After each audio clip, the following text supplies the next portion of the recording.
How to turn on friend requests notifications on Facebook Lite. Hello guys, in today's video I'm gonna show you how to turn on friend requests notifications on Facebook Lite. First thing, go to Facebook Lite and now just click these three lines here in the top corner, and after you click on it just go down.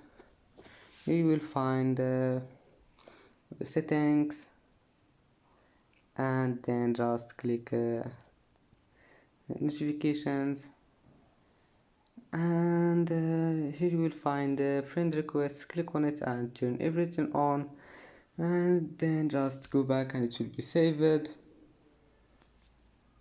And that's it for today's video. If you like this video, please don't forget to like and don't forget to subscribe, and thank you for watching this video until the end, and now see you in the next video.